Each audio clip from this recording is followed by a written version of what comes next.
Good afternoon. Test start करते हैं। सबको मेरी आवाज़ आ रही है? चैट बॉक्स पे लिखिए, सबको मेरी आवाज़ आ रही है?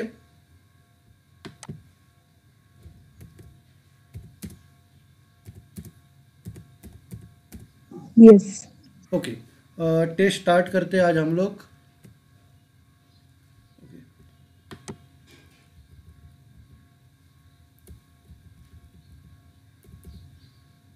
ओके, मुझे ना आप लोग लाइन ऑर्गेनाइजेशन के फीचर्स बताओ।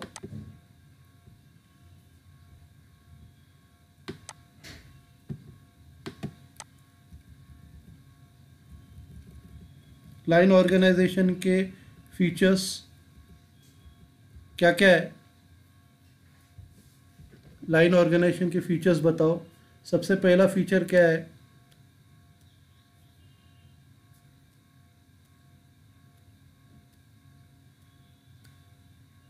पढ़ाई नहीं किया किसने?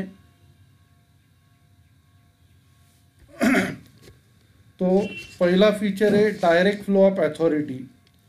डायरेक्ट फ्लो ऑफ अथॉरिटी, बाद में unity of command, clear responsibility, suitability, coordination, relationship, quick decision making, lack specialization, burden on executive, retard good growth and expansion, ये है।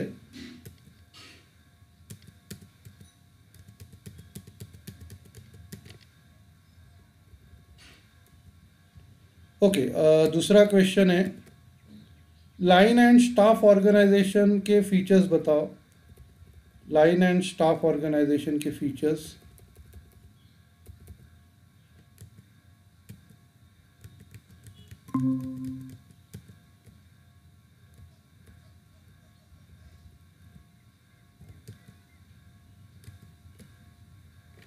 लाइन एंड स्टाफ ऑर्गेनाइजेशन के फीचर्स बताओ।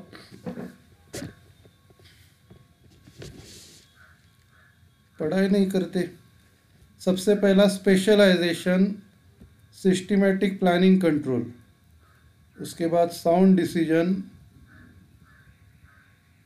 Suitability, crisis management, authority and responsibility, फिर conflicts,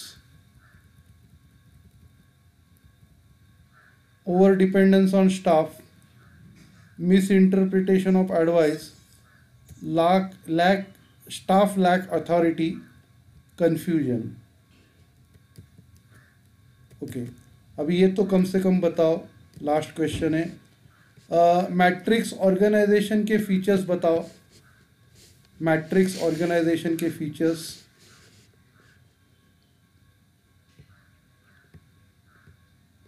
matrix organisation के features.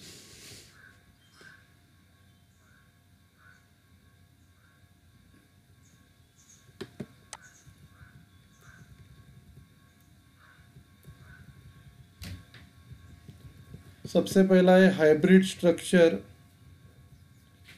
फिर responsibility of project manager,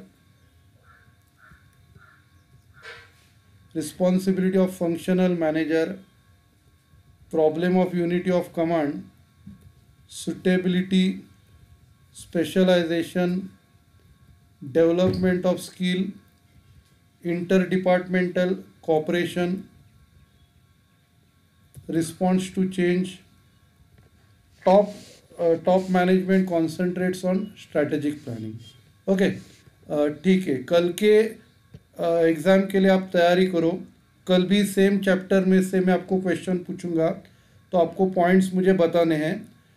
हम लोग अपना लेक्चर स्टार्ट करते हैं। मैंने आपको नोट्स ग्रुप पे भेजा है।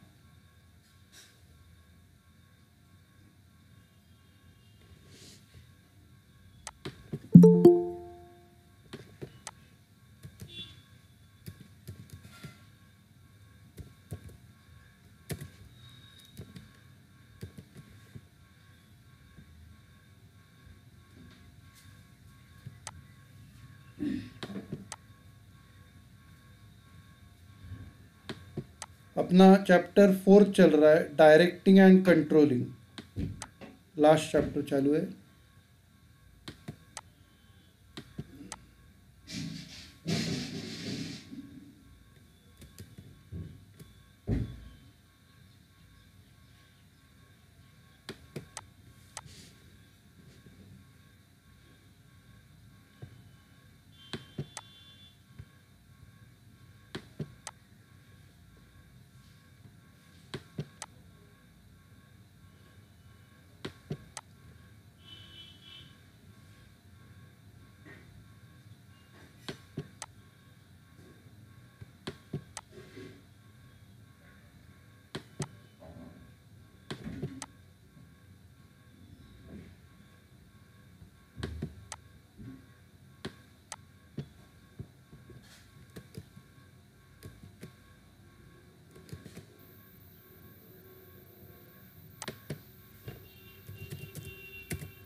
ओके, सबको स्क्रीन दिख रहा है? चैट बॉक्स पे लिखिए।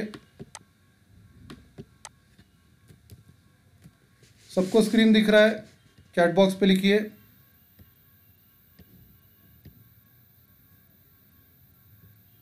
ओके, स्टार्ट करते हैं। कल तक हम लोगों ने पार्टिसिपेटिव स्टाइल देखा था। आज हम लोग नया पॉइंट लेंगे, लीडरशिप का स्टाइल देख रहे हैं। आज हम लोग लेंगे लेजर्स फेयर स्टाइल।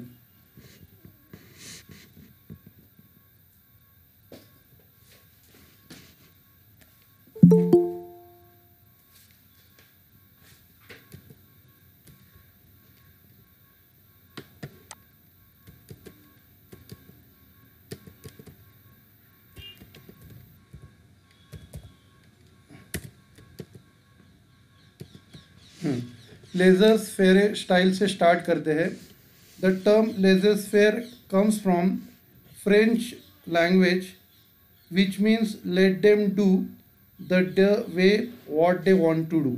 तो ये जो टर्म है ये फ्रेंच वर्ड से आया है, फ्रेंच लैंग्वेज से, जिसका मीनिंग है उनको क्या करना है वो करने दो। In this style the leader shares the problem with the group. तो लीडर क्या करता है, जो भी प्रॉब्लम है वो ग्रुप के साथ शेयर करता है, उनके साथ डिस्कस करता है। He act more as a chairperson in generating and evaluating alternatives in such of group consciousness.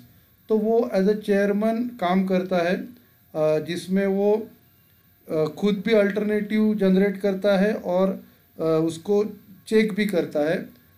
In search of group consciousness मतलब उनको मोटिवेट करने के लिए the following points are to be noted. ये पॉइंट्स आपको note करने हैं। The superior allows the subordinate to take decision.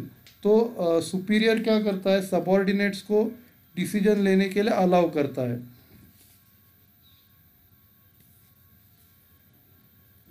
The superior acts more as a guide in arriving at a decision. मतलब सुपीरियर जो है एक गाइड की तरह काम करता है डिसीजन पे आने के लिए। The superior and subordinates share the responsibility. दोनों रिस्पॉन्सिबिलिटी शेयर करते हैं। The relations are very informal, मतलब जैसे फैमिली या फ्रेंड्स के जैसे रिलेशंस रहते हैं। अगला पॉइंट है paternalistic. True style aims at creating a family atmosphere within the organization. ये क्या करता है, एक फैमिली ऑर्गेनाइजेशन में डेवलप करता है। The leader is respected and treated as father figure by the subordinates. तो लीडर को रिस्पेक्ट किया जाता है और उसको फादरली फिगर माना जाता है सबॉर्डिनेट से। This style is mostly followed in Japanese organization. ये स्टाइल ज़्यादा करके जापानीज ऑर्गेनाइजेशन में फॉलो की जाती है। The following points to be noted. The leader consider himself as a parent figure. तो जो लीडर रहता है वो खुद को पेरेंट समझता है। The leader may consult his subordinates, leader अपने सबॉर्डिनेट को कंसल्ट कर सकता है। Mostly the leader takes the decision, ज़्यादा करके लीडर अपना डिसीजन लेता है। The leader is responsible for decision making, दो डिसीजन मेकिंग के लिए लीडर जवाबदार होता है। The relations are very homely, मतलब घर जैसा एटमॉस्फेयर रहता है। This type of style is more suitable in small organization where there is handful of employees and just one leader और बॉस। तो जिधर एम्प्लॉयज़ कम रहते हैं तो और उधर एक ही लीडर या बॉस रहता है। The leader advises, guides and helps the subordinates even during their personal hardship. मतलब अगर उसके अगर एम्प्लॉयज़ में को कुछ प्रॉब्लम आता है तो भी लीडर उनको मदद करता है। तो आप क्या करो, इधर तक पढ़ के लो, बाद में हम लोग आगे बढ़ते हैं।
ओके, हम लोग आगे बढ़ते हैं।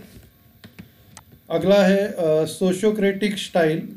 सोशियोक्रेट्स attempt to run their organisation like a social club, मतलब सोशल क्लब की तरह वो ऑर्गेनाइजेशन चलाते हैं। A leader is more employee oriented rather than work oriented. वो ज़्यादा करके एम्प्लॉय ओरिएंटेड रहता है, काम वर्क ओरिएंटेड नहीं रहता। For them the interest of subordinates come first. उनके लिए सबॉर्डिनेट का इंटरेस्ट पहले आता है और बाद में ऑर्गेनाइजेशन का आता है। The following points need to be noted. ये पॉइंट आपको नोट डाउन करने हैं। The superior takes a decision by keeping the interest of the subordinates. Subordinates का इंटरेस्ट सामने रख के डिसीजन लेता है। The interest of the organization may be secondary. Organization का इंटरेस्ट सेकेंडरी हो सकता है। The superior consult the subordinate for decision making. वो सबॉर्डिनेट के साथ कंसल्ट करता है। नेक्स्ट है neocratic style. Neocrat is highly task oriented and wants to get the things done at any cost. तो ये बहुत टास्क ओरिएंटेड रहता है और उसको जो भी काम है किसी भी कीमत में वो पूरा होना चाहिए। He is highly sensitive and get upset at failures.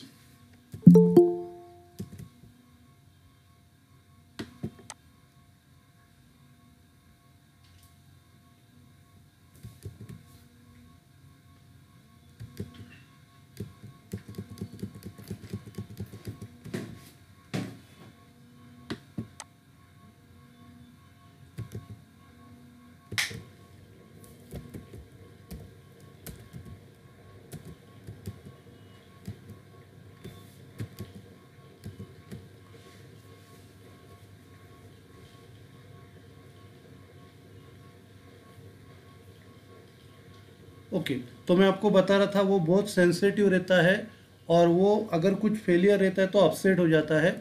The following points needs to be noted.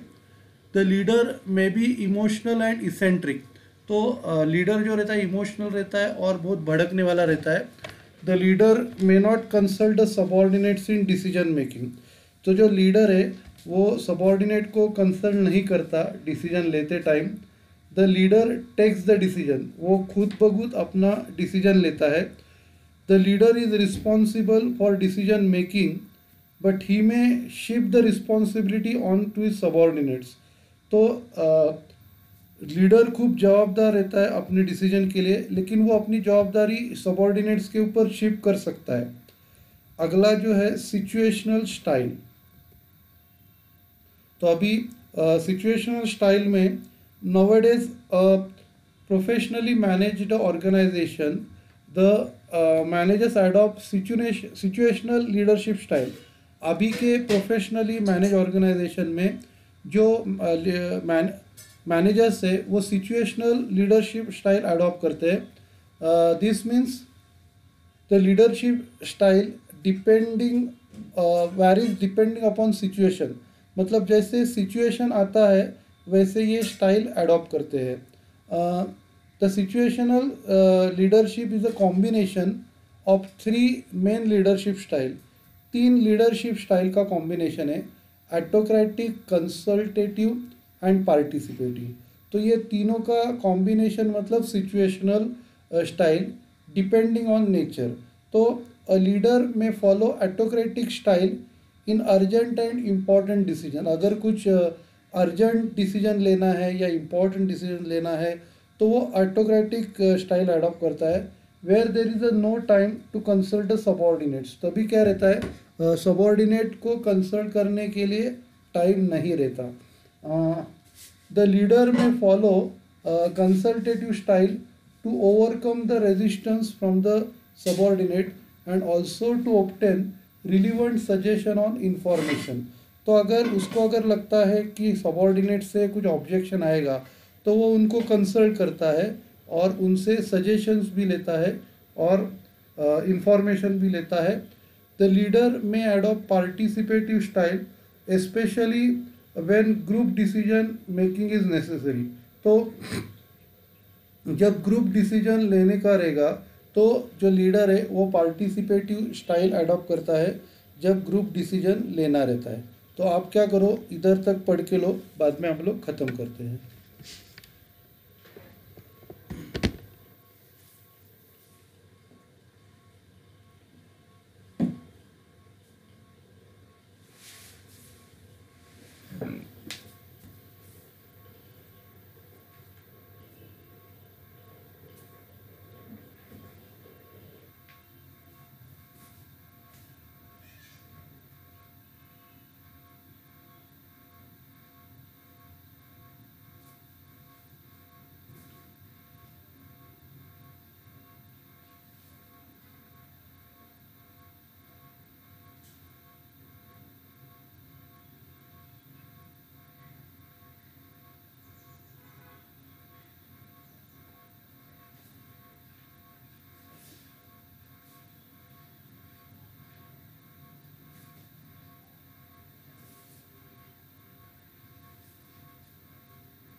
Phone पे है तो मेरा फोन पे का मैं QR कोड भेज दूँ आपको।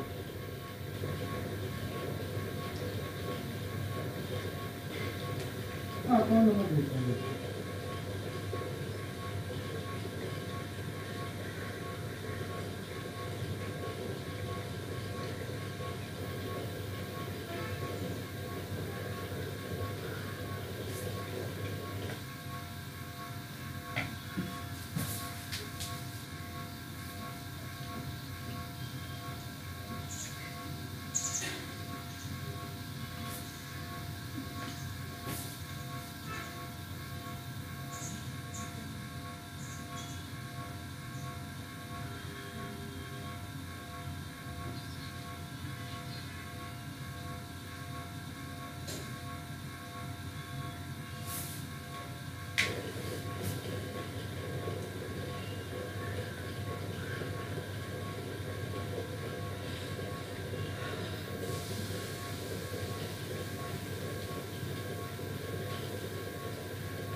ओके, हम लोग ख़त्म करते हैं। कल के एग्ज़ाम के लिए बेस्ट ऑफ लक।